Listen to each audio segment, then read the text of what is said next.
ಜಟಕ ಬಂಡಿ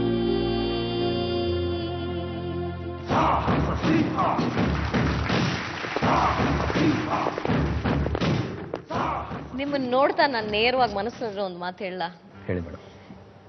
ನೀವು ಕೂತ್ಕೋಬೇಡ್ರಿ, ನಮ್ ಕೈಲಿ ಆಗಲ್ಲ. ನೀವೆಲ್ಲ ಈ ತರದ್ ಮಾಡದೇ ಇದ್ರೆ ಕೆಲವೊಮ್ಮೆ ಖುಷಿ ಏನೋ ಅನ್ಸುತ್ತೆ. ತುಂಬಾ ನೆನಪಿಸ್ಬಿಡ್ತೀರಿ ಅವ್ರನ್ನೆಲ್ಲ. ಸತ್ಯ ಮೇಡಮ್. ಇದು ಎಷ್ಟು ಜನ ಖುಷಿ ತರುತ್ತೋ ಏನೋ, ನನಗಂತೂ ಅವ್ರ ನೆನಪು ಬಂದಾಗ್ಲೆಲ್ಲ ದುಃಖನೇ ಜಾಸ್ತಿ ಆಗೋದು.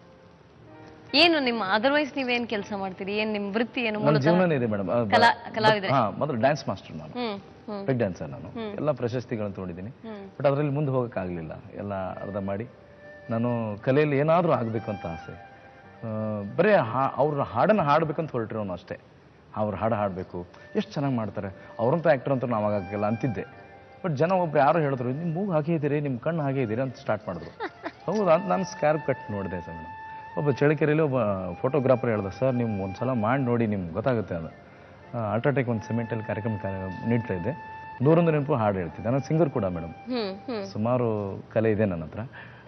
ಸಿಂಗಿಂಗ್ ಮಾಡಿದಾಗ ಏನ್ರಿ ವಾಯ್ಸು ಬಾಲ್ಸು ಹೀಗೆ ಇದಂಥ ಕಲೆ ಗಾಡ್ ಗಿಫ್ಟ್ ಮೇಡಮ್. ನಾನು ಯಾರೂ ಗುರು ಇಲ್ಲ ಇದಕ್ಕೆ, ಮಾಡ್ಕೊತ ಬಂದಿದ್ದೀನಿ. ರಿಯಲಿ ಸರ್ ನಿಮ್ಮ ಅಭಿನಯನೂ ಹಂಗೆ ಅನ್ಸುತ್ತೆ, ಸ್ವಲ್ಪ ನೋಡ್ರಿ ಅಂದೆ. ನನಗೆ ಅನಿಸ್ತಿರ್ಲಿಲ್ಲ ಮೇಡಮ್. ಇಲ್ಲ ಬಿಡು ಹೇಳ್ತಾರೆ ಹಂಗೆ ಜನ. ನಾನೇನೋ ಕಲೆ ಹೊಟ್ಟೆಪಾಡು ಅಂತ ಮಾಡ್ತಿದ್ದೆ. ಅವರು ತಮ್ಮ ಸ್ಟುಡಿಯೋಕ್ಕೆ ಹೋಗಿ ಕರ್ಕೊಂಡು ಫೋಟೋ ತೆಗೆದು ಸ್ಪಾಟ್ ಪ್ರಿಂಟ್ ಹಾಕಿ ತೋರಿಸಿದ್ರು. ಅರೆ ಇದು ಅಂದೆ ನಾನೇ. ಆವಾಗ ಅನ್ನಿಸ್ತು, ಸರಿ ನಾನು ಇದು ಮುಂದುವರಿಸ್ಬೋದು. ನಾನು ಅಂತಿದ್ದೆ ವಿಷ್ಣು ಥರ ಆ್ಯಕ್ಟಿಂಗ್ ಮಾಡಬೇಕಂತ. ಬಟ್ ಅದನ್ನು ನೋಡಿ ಜನ ಸಂತೋಷ ಪಡ್ತಾರೆ, ಫೋಟೋ ತೆಗೆಸ್ಕೊತಾರೆ ಅಂದರೆ ಇದು ರಿಯಲಿ ಗ್ರೇಟ್. ಬಟ್ ನೀವು ಅವ್ರು ಆಗಕ್ಕೆ ಸಾಧ್ಯನೇ ಇಲ್ಲ ಅಲ್ವಾ? ಸಾಧ್ಯನೇ ಇಲ್ಲ ಮೇಡಮ್. ಮತ್ತೆ ನೀವ್ ಏನಾದ್ರಿ? ನೀವು ಅವರು ಆಗ್ಲಿಲ್ಲ, ನೀವು ಆಗ್ಲಿಲ್ವಲ್ಲ. ಬಟ್ ಎಲ್ಲೋ ಎಡಬಿಡಂಗಿ ಅನ್ಸಲ್ವಾ? ಇಲ್ಲ ಮೇಡಮ್, ನನಗೆ ಅನ್ಸುತ್ತೆ. ನನಗೆ ಸಂತೋಷ ಇದೆ ಮೇಡಮ್. ಯಾಕೆ ಗೊತ್ತಾ, ನಾನು ಇಲ್ಲಿ ಮೊನ್ನೆ ಒಂದು ಬದಾಮಿಯಲ್ಲಿ ಪ್ರೋಗ್ರಾಮ್ ನೀಡಿದೆ ಮೇಡಮ್. ಹೇಳೋ ಉದ್ದೇಶ ತಾತ್ಪರ್ಯ ಇಷ್ಟೇ. ನಾನು ಹಾಡ್ಕೊಂತು ಪಬ್ಲಿಕಲ್ಲಿ ಹೋಗೋದು ಭಾಳ. ಹೋಗಿ ಅವ್ರಿಗೆ ನೋಡಿದಾಗ ಎಷ್ಟೋ ಜನ ಸರ್ ಸೇಮ್ ಗೆಟಪ್ ಸರ್, ನಾವು ವಿಷ್ಣು ಜೋರಂತ ನೋಡೋಕ್ಕಾಗಲಿಲ್ಲ, ಮುಟ್ಟೋಕ್ಕಾಗಲಿಲ್ಲ, ಅಟ್ಲೀಸ್ಟ್ ನಿಮ್ಮನ್ನು ನೋಡಿ ಭಾಳ ಸಂತೋಷ ಆಗುತ್ತೆ ಸರ್. ಯಾಕಂದರೆ ಅಂಥ ಮನುಷ್ಯ. ಯಾಕೆಂದರೆ ಎಷ್ಟೋ ಜನ ರಾಯಚೂರಲ್ಲಿ ಹೆಣ್ಮಕ್ಳು ಹೇಳಿದ್ರು ಸರ್ ಬಂದು, ಸರ್ ನಾವು ವಿಷ್ಣುಜಿಯವರ ಪಿಕ್ಚರ್ ನೋಡಿ ನಮ್ಮ ಸಂಸಾರ ಕೂಡಿದೆ, ಯಜಮಾನ ಚಿತ್ರಗಳು, ಅಂಥ ಒಬ್ಬ ವ್ಯಕ್ತಿ ನಾವು ಕಳ್ಕೊಂಡಿದ್ದೀವಿ ಅಂತ ನಮ್ಗೆ ನೋವು ಕೊರಗಿತ್ತು. ಬಟ್ ಇವತ್ತು ನೋಡಿದಾಗ ಅನ್ನಿಸ್ತು, ಎಲ್ಲೋ ಒಂದು ಕಡೆ ಮನಸ್ಸಿಗೆ ಸಮಾಧಾನ ಆಗ್ತಾಯಿದೆ. ವಿಷ್ಣುಜಿಯವರು ಎಲ್ಲೂ ಹೋಗಿಲ್ಲ, ಅವ್ರ ಥರ ಒಂದು ಒಬ್ಬರ ಥರ 7 ಜನ ಇರ್ತಾರೆ ಅಂತ ಹೇಳ್ತಾರೆ. ಬಟ್ ಅದರಲ್ಲಿ ನೀವು ಏನೋ ಗೊತ್ತಿಲ್ಲ. ಬಟ್ ನಿಮ್ಮ ನೋಡಿ ಭಾಳ ಸಂತೋಷ ಆಯಿತು. ಇವತ್ತು ಹೊಟ್ಟೆ ತುಂಬ ಊಟ ಮಾಡ್ತೀನಿ ಅಂತ ಹೆಣ್ಣುಮಕ್ಳು ಹೇಳಿದ್ದನ್ನು ಇದನ್ನು ಜಿ ಕನ್ನಡ ವಾಹಿನಿ ನೋಡ್ತಿರೋ ರಾಯಚೂರಿನ ಅಭಿಮಾನಿಗಳು ಕೂಡ ಹೌದೌದು ನಾವು ಅಂದಿದ್ದೀವಿ ಅನ್ಬೋದು ಅವರು. ಬಟ್ ರಿಯಲಿ ಒಬ್ಬರು ಸಂತೋಷ ಪಡ್ತಾರೆ ಅನ್ನೋದ್ರಿಂದ ನಾನು ಬೆಳೆಸ್ತಾ ಇದ್ದೀನಿ ಮೇಡಮ್ ಅಷ್ಟೇ. ನಿಮ್ಮ ಪತ್ನಿನ ನಮಗೆ ಪರಿಚಯಿಸಿ. ಹಾಂ, ಲಕ್ಷ್ಮಿ.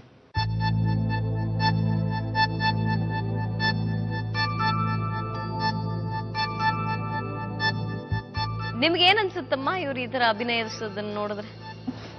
ಒಂಥರ ಖುಷಿ ಅನ್ಸುತ್ತೆ. ಒಂಥರ ಮತ್ತೆ ಎಲ್ಲ ಬಟ್ಟೆ ಎಲ್ಲ ಹೆಲ್ಪ್ ಮಾಡೋದು ಇವಳೇ ಮೇಡಮ್. ಓ, ಈ ಡ್ರೆಸ್ ಇಲ್ಲ ಏನೇ ಇರ್ಲಿ ಅವ್ರ ಡ್ರೆಸ್ಗೆ ಕೀರ್ತಿ ಹೆಲ್ಪ್ ಮಾಡ್ತಾ ಇದ್ರು ಅವ್ರ ಮಗಳು. ಅಪ್ರಕ್ಷಕ ಕಾಸ್ಟ್ಯೂಮ್ ಮಾಡ್ಬೇಕಾದ್ರೆ ಎಲ್ಲ ಸಿಕ್ಕಾಪಟ್ಟೆ ಬಹಳಷ್ಟು ಎಲ್ಲ ಕಾಸ್ಟ್ಯೂಮ್ ತಂದು ತಾನೇ. ಇನ್ನೂ ಪ್ರೆಗ್ನೆಂಟ್ ಇಲ್ಲ ಅವಾಗ. ಅದ್ರ ಜೊತೆಗೆ ವಿಶೇಷ ಮೇಡಮ್ ನಾನು ಹೇಳೋದಿಷ್ಟೇ, ನಾನು ಈ ಜಿ ಕನ್ನಡ ವಾಹಿನಿಯಲ್ಲಿ ಹೇಳ್ತಾ ಇದ್ದೀನಿ ಅಥವಾ ನನಗೋಸ್ಕರ ಹೇಳ್ಕೊಳ್ಳೋದು ಅಂತಲ್ಲ, ನನ್ನ ಆತ್ಮ ಸಾಕ್ಷಿಯಾಗಿ ಹೇಳ್ತೀನಿ ಮೇಡಮ್, ದೇವ್ರ ಸಾಕ್ಷಿಯಾಗಿ ಹೇಳ್ತೀನಿ.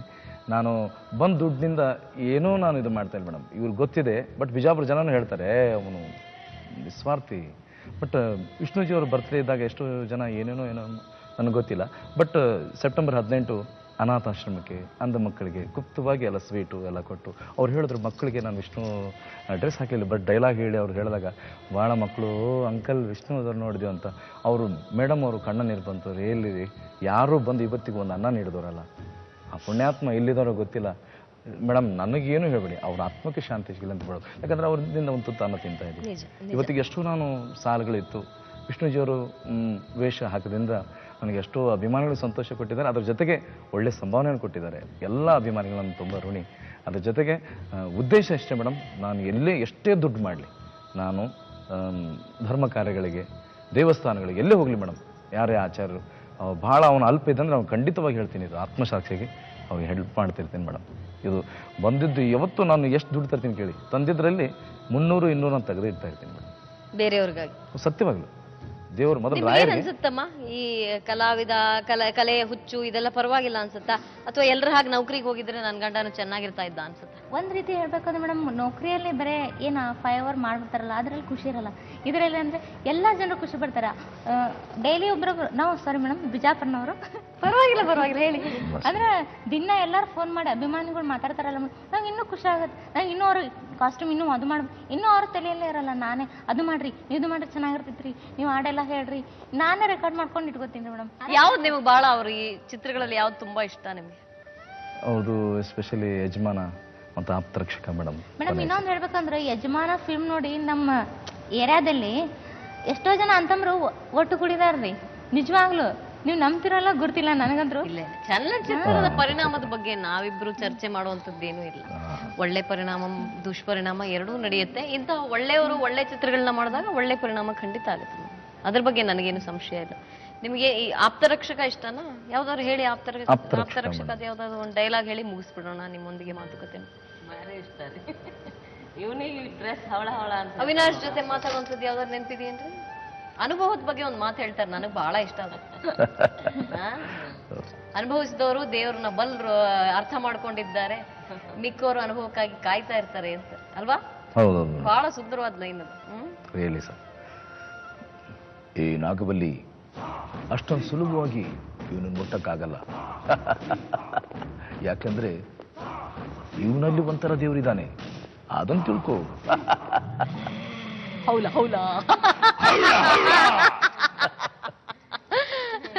ತುಂಬಾ ಸಂತೋಷ ನೀವು ಬಂದಿದ್ದು, ಧನ್ಯವಾದಗಳು. ನೀವು ಹೀಗೆ ಮುಂದುವರಿಲಿ, ನಿಮ್ಗೆ ಇನ್ನಷ್ಟು ಅಭಿಮಾನ ಸಿಗಲಿ. ದಿವಂಗತ ವಿಷ್ಣುವರ್ಧನ್ ಅವರು ನಿಮ್ಮಂಥವರ ಮೂಲಕ ಇನ್ನಷ್ಟು ಈ ಪ್ರಪಂಚದಲ್ಲಿ ಅಮರರಾಗಿ ಬದುಕಲಿ ಅಂತ ನಾನು ಹಾರೈಸ್ತೀನಿ. ಧನ್ಯವಾದಗಳು.